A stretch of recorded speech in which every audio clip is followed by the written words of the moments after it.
We want to thank everybody for being here for us to provide an update to our fellow Texans about a very severe winter weather storm that's going to be crossing the entire state of Texas.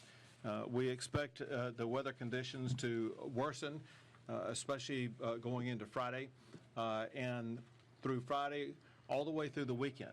It will just increase in severity, posing ultra cold temperatures, but also providing types of precipitation that could be hazardous to people on the roadway, could be challenging for power lines that may go from a power pole to your home, things like that. I want to cover all those topics and let Texans know what's going on. However, because of the severity of this storm, right now I am making a disaster declaration covering 134 counties across the state of Texas to make sure that every possible resource can be made available to them so they can respond quicker, faster, and better.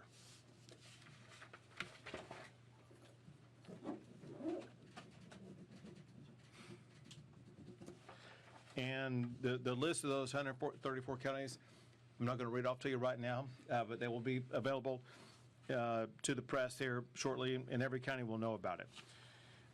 Bottom line is that because the storm is coming in, because we know it's coming in, we have the ability for our fellow Texans to get prepared now. Don't begin getting prepared late tomorrow or think you can get around doing it on Saturday. It's going to be too late. You need to be prepared to make sure that your home, your office, your children, your pets, all that kind of stuff, you have answers and solutions to be able to address all those kinds of things. You're going to need to be able to make sure that what you may be planning to do this weekend. You need to consider reevaluating whether or not you can, should, or be able to do that. And obviously part of this depends upon where you live. The reality is about the top 2/3 of the state of Texas, maybe from San Antonio all the way up to the tip top of the Panhandle, will be the worst hit. There may be parts of the Rio Grande Valley that are not hit very much at all. But if you're in the weather zone that's going to be hit the hardest, is hugely important that you, your families, your businesses, you begin that preparation today, knowing that what you do today, what you do tomorrow, and decisions that you're going to be making over the weekend, you're going to have the ability within your own hands to be able to save your own lives. Whenever we go through any type of disaster, job number one is always protecting lives. And one of the most dangerous ways in which you can expose your life to harm is if you make the decision to get out on a roadway that's already had precipitation on it that's frozen. You know, when you're driving, when you have slick ice or something like that, you may not be able to see it with your eyeball. But you know when your tire goes across it, you lose control of your car, and it can cause harm to you, harm to others. And so what we strongly encourage is if you're in an area with this ultra cold temperature that also has precipitation, do not be on the road unless you have to be on the road. You can save your own life and save your own property and save those around you. If you just be cautious driving for just a couple of days before the winter storm expires. With regard to that, the Texas Department of Transportation is working already to begin to prepare our roadways across the state of Texas. You'll hear more about that from TxDOT themselves, but I just want you to know that we as a state, we're not waiting until later today or tomorrow or the next day to get prepared. We are acting right now to make sure the roadways and all the affected areas are being layered with elements that will help ensure that we can prevent as much freezing as possible, make driving on them as safe as possible, knowing full well we will not be able to fully achieve that. One thing that we talked about earlier, and that is there are going to be road plows in many regions across the state of Texas. One thing that is kind of amazing to hear, and that is that there are operators of road plows and the plows themselves that seem to be hit many times in winter storms like this. And what that does is it takes that road plow out of operation. And so if you see a road plow on the road, know that they're trying to help you, trying to help your community, trying to make it easier and better for people to pass by on that roadway. If you see a road plow, just be very conscious of it, travel slowly and cautiously around it, and do not interfere with what it's doing. Very importantly, I know that a lot of people across the state are thinking about, gosh, is this going to be a catastrophic winter storm that's going to cause us to lose power? The answer is the ERCOT grid has never been stronger, never been more prepared, and is fully capable of handling this winter storm. There is no expectation whatsoever that there's going to be any loss of power from the power grid.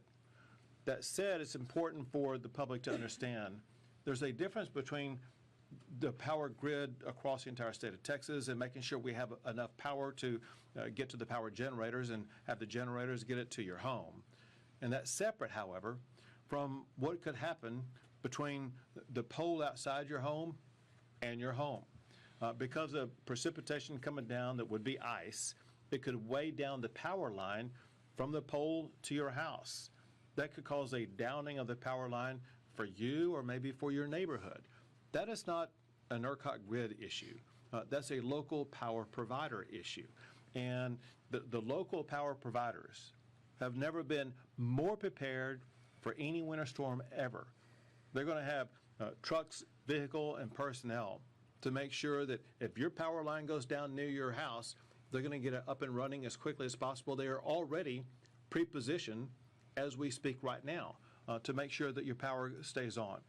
And be in contact with your local power provider, obviously, if your line does go down, knowing somebody's going to be there to help you out. The one thing that assists in that regard, just to update you a tiny bit, and that is there's been an ongoing effort over the past several years to make sure that there is what's called vegetation management for all of the power providers. What that means is whether it be for hurricane purposes or winter storm purposes, the vegetation, whether it be trees, branches, whether it be large plants, things like that, those types of things that otherwise could have caused a power line to go down or could be touching a power line, we have done over the past couple of years more than ever to remove that vegetation from lines that could be downed because of a winter storm like this. Another thing that the local power providers have done, they have replaced poles and have better, stronger, more capable poles than ever before. Very importantly, and this is a part of the laws that we signed a few years ago, and that is these power generators and power providers, they have obtained additional sources of fuel to make sure there will be no fuel shortages. There already is an abundance of natural gas, which is the primary source of fuel for power generation. And because of requirements by the state, but also because of readiness by these power generators. They already have an abundant amount of extra natural gas supplies to be able to supply the natural gas to generate power in the event that there is any shortcoming in the movement of natural gas from the wellhead to deliver it to the power provider. Bottom line, no concern about any loss of access to the natural gas to make sure power generators stay on.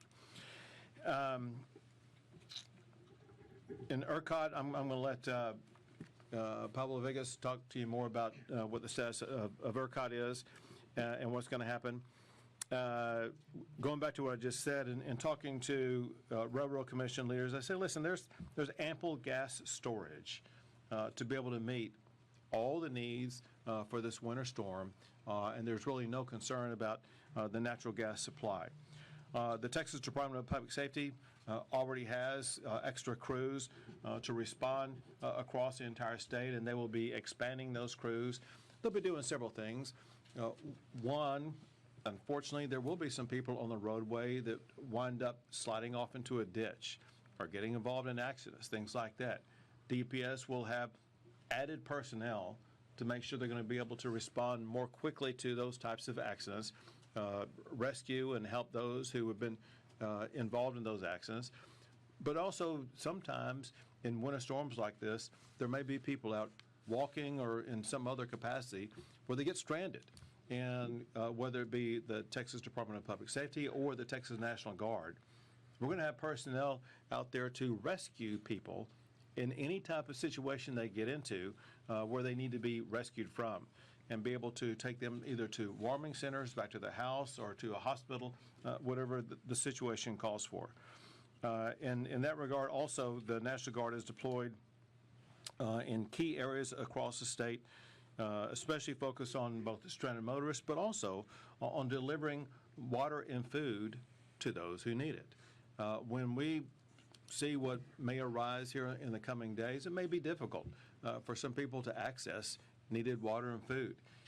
For situations like that, the National Guard will be assisting, and as Chief Kidd will talk more about, listen, we're going to have warming centers across the entire state of Texas that can help with regard to water, food, resources, even the ability to stay in a warming center for a day or two as we make our way through this storm.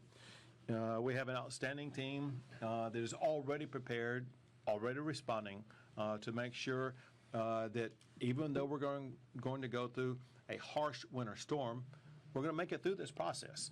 And the goal is to make it through with no life lost. Next, I want to pass it off to Mark Williams of the Texas Department of Transportation. Thank you, Governor, and thank you for your important safety messages for roadway driving. This is a familiar but a critical time for the Texas Department of Transportation, along with Texans around the state. Over the past couple of days, TxDOT has been preparing and maintaining a state of readiness for the response to this incoming winter weather. We've been treating roads and preparing our personnel and equipment for the days ahead. We expect to have at peak operations over the next couple of days about 5,000 personnel out working the state, along with hundreds of vehicles and equipment. We also rely and have been working to reposition our own crews around the state, moving crews from South Texas and some of our regional crews to areas of the state where we expect the conditions to be most severely impacted. And we also work with our partner state agencies and contract personnel to have additional equipment and personnel at the ready. Very importantly, to underscore some of the points that, Governor, you made with respect to the message for Texans. First of all, roads will be dangerous, so staying off the roads is always the safest option. Importantly as well, any amount of ice is a dangerous amount of ice. Any amount of frozen precipitation on our roads is a dangerous amount of frozen precipitation, even with our efforts to pre-treat roads and be prepared to help respond in those instances. We encourage drivers to know before you go. Be aware of what the travel conditions are going to be like, especially if you might be traveling out of your local area. If you have to travel, you might be changing, as we've talked about, the weather conditions across the state are going to change dramatically, so know before you go. DriveTexas.org is a great spot, great site that we maintain where we post road conditions. If travel is necessary, drivers should expect dangerous conditions. We ask drivers to slow down, increase following distance, brake slowly. Very importantly, because of the ice, to be aware of falling limbs, downed limbs, and power lines. You need to stay away from those power lines. Very important. Emergency preparedness. If you're going to be out on the road because the road conditions are dangerous, vehicles should be stocked with fuel, food, water, and blankets in case of long delays due to road closures. Travel can be disrupted, and so motorists need to be prepared for that. And very importantly, again, to underscore a point that Governor Abbott made, is to be aware of our crews that are going to be out on the road, along with crews with our partner agencies and local city and county road departments as well. They're going to all be out responding and trying to do our best to keep these roads safe. We like to get a message out called "Don't Crowd the Plow." Give our crews and the other crews as much distance as possible to help them be safe and help them keep you safe. Thank you, Governor. Thank you very much. Now the Chair of the Public Utilities Commission, Thomas Gleason. Thank you, Governor Abbott. As the Governor said, we anticipate that the grid is positioned to perform extremely well during these winter weather conditions because of the historic investments made, in large part because of legislation passed by the Texas legislature since 2021 and bills signed into law by Governor Abbott, historic investment has been made by both generating facility owners and transmission distribution facility owners. The grid will perform well during this event. Just to give you all a little look into what transmission distribution utilities have done thus far, we began communicating with them earlier this week around Monday or Tuesday. They've already started to open their local emergency operations centers, so folks can go there if they need to. They've also brought on additional customer care representatives, so if you do experience a localized outage, as Governor Abbott said, you can contact them there. The other things that they've done that are extremely important, if you remember a few years ago, there were issues with outage trackers for all of the local utilities. They have updated all those outage trackers, and the PUC has confirmed that all of them are up and running as we speak. And finally, when you think about the big impact of this storm, you're looking at ice and wind. And so that impacts lines and trees. As the governor said, the investment in vegetation management over the last 5 years has been historic. If you look at the map right now, the Dallas-Fort Worth area seems to be impacted the most in the ERCOT region. I spoke to Oncor yesterday. Because of a law passed in 2023, House Bill 2555, that was authored by Representative Metcalf and sponsored in the Senate by Senator Schwartner, signed into law in June of 2023. Oncor has done vegetation management on an additional 8,000 line miles above and beyond what they would have done absent that law, and replaced almost 20,000 additional distribution poles. So that's just a really good example of the historic investment that's been made because of the action taken by the state. From the generation facility owners, they've done what you would expect them to do. The major thing that they've done is ensure that they have adequate fuel supply. As the governor said, we have a historic amount of gas in our system. There will be adequate gas supply to fuel all of our gas units. We have no concern about gas availability during this event. Additionally, they've put crews throughout the state to ensure if there is any type of freezing that it can be addressed very quickly and responded to. I have no concerns at this point about any issues with our generation fleet. As the governor said, if there are outages, they will be localized. If you need to contact your local utility because you have a localized outage, or if you encounter a down power line, which we would advise never to touch, please go to the PUC Storm Resource page. That can be found at puc.texas.gov/storm. That's puc.texas.gov/storm. There you can find all of your local utility contacts as well as an abundance of additional information to help you weather this storm. Thank you, Governor. Thank you. Now the head of ERCOT, Pablo Vegas. Thank you, Governor. So we've been preparing for this storm over the last couple of days as well. Starting a couple days ago, we published an operating condition notice that essentially put the power generators and the transmission operators on notice that outages need to be brought in so that we could have all of the capacity available over this weekend, and all of the transmission facilities would be ready to serve power over the weekend. At this time, we are not anticipating any reliability concerns on the statewide electric grid as a result of this weather event. I'd like to highlight a few of the key improvements that have been made over the last few years since Winter Storm Uri that have been incredibly impactful in helping the state weather through events like these when we've had these over the last few years. We have been doing weatherization program inspections over the last few years, more than 4,000 inspections of power generating facilities and transmission facilities. We actually get people out on the ground at those sites and take a look at the weatherization to make sure that they can withstand the extreme cold weather that comes with a weekend like what we're going to see. We actually just put in place this last December a new system called real-time co-optimization plus batteries. This helps us optimize the resources on the grid in real time, moving them between reserves and active energy resources more efficiently and better leveraging the capacity and visibility of how batteries can perform to help support the grid. We also have increased reserve margins that we hold during events like this so that we can call on those backup supplies should we need them. There's more than 30 power generating facilities that have fuel stored on site. If there were to be an interruption of the gas supply, more than 30 power gen facilities can draw on that on-site fuel to keep operating during an event like this. So we're coordinating very closely across the state with all partners, including the Texas Energy Reliability Council.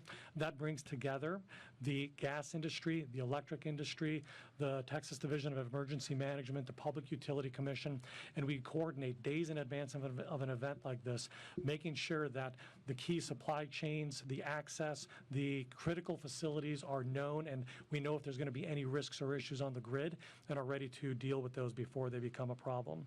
And I also want to emphasize something that the governor and Thomas both said, which is if there are outages, they're likely to be local because of the ice that is going to be coming in through this event.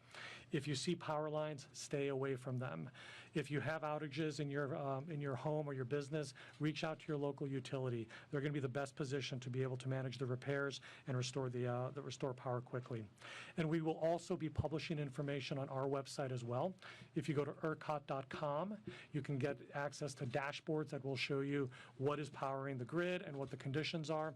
And then ERCOT.com/Texans, TXANS, will also provide any emergency information about conditions on the grid.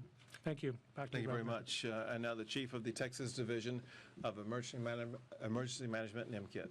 Thank you, Governor. Over the last several days, at the Governor's direction, 15 key state agencies have amassed more than 3,700 employees to focus on this event. They're operating over 2,100 pieces of equipment, and as you heard, more personnel and more equipment will be added as the situation rises. We will maintain 24-hour operations, working around the clock to make sure our local partners and Texans have what they need. This is where I need your help in the working media to help us remind people to protect people, pets, pipes, and plants.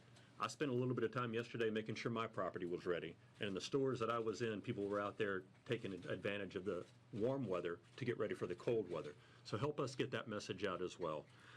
We want to look, if you have to look for a way to stay warm, if you don't have heat at your house, our local partners have already assigned more than 280 warming shelters across the state. We'll have that list on our website. We ask you to share that as well. Those will open and close, dictated by the locals as needs come.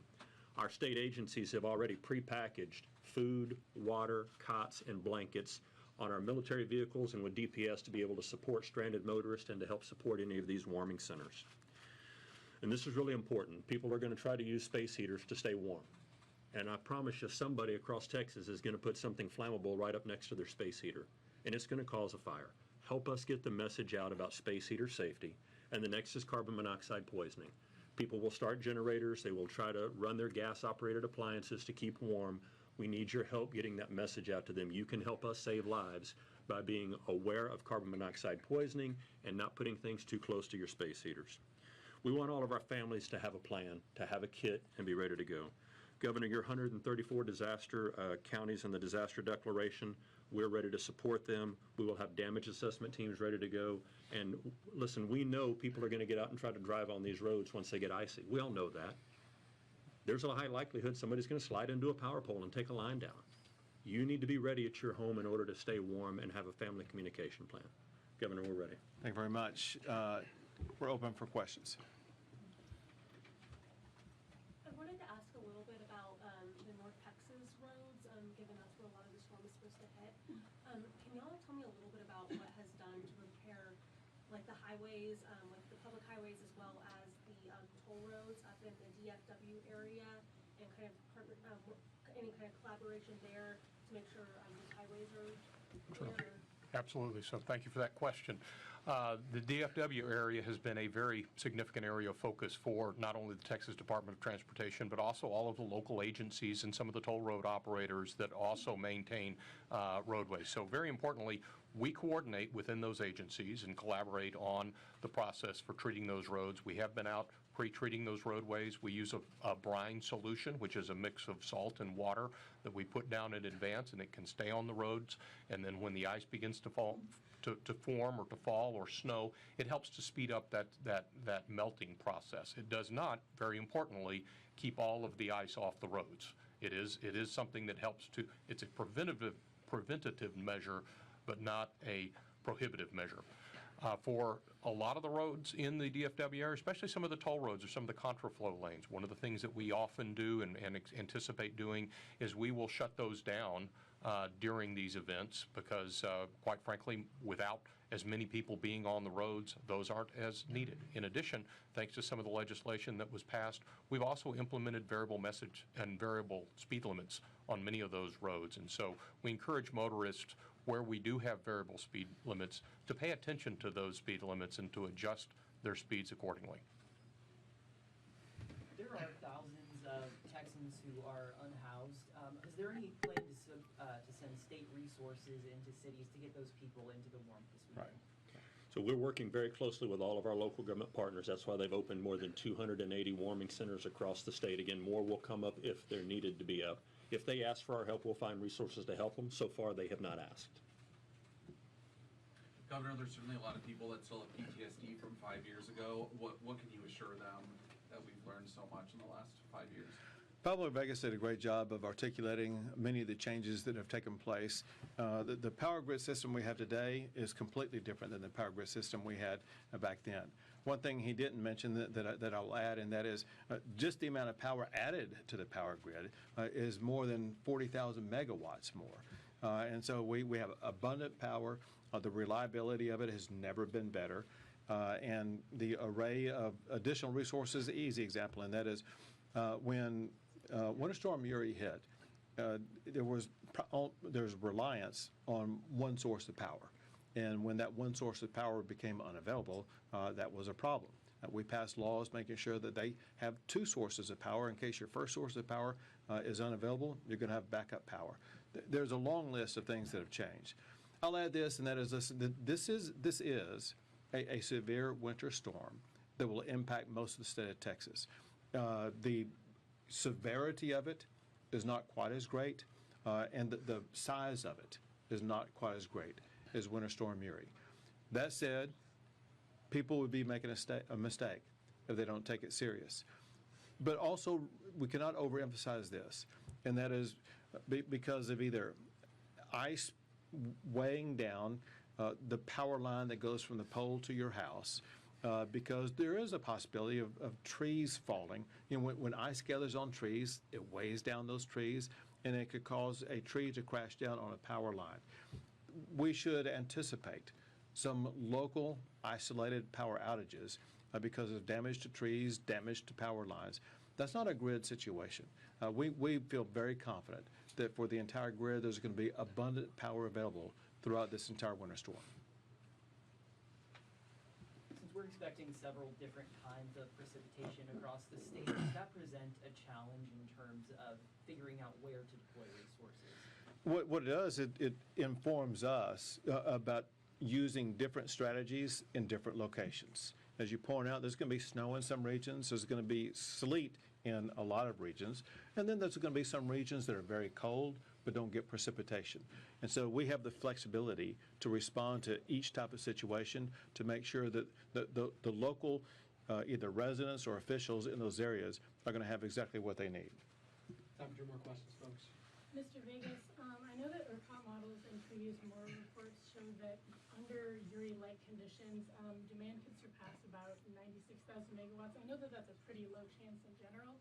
So can you talk about, kind of just what we're seeing and how much demand you're kind of expecting, how likely that is with this weekend storm? It's not very likely with this weekend storm. As the governor pointed out, this is a different type of a weather event than Winter Storm Uri. The state was experiencing extreme cold weather leading into the storm coming through and had a long, long duration of cold weather following that. This storm is going to be more transient and is not going to be as long duration.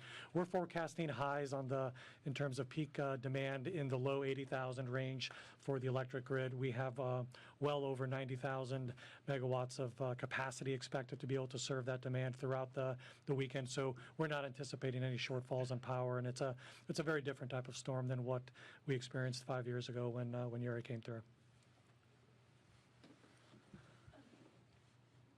Go for it. Yeah, I had another DFW-specific question following up on energy. You mentioned earlier that DFW seems to be the most affected in the ERCOT region.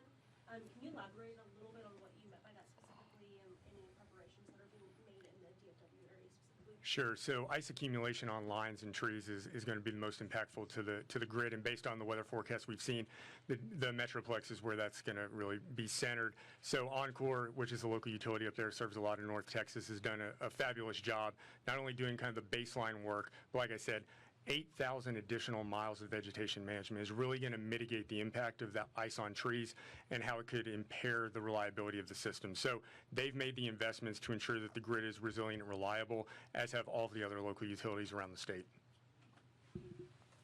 Thank you all very much.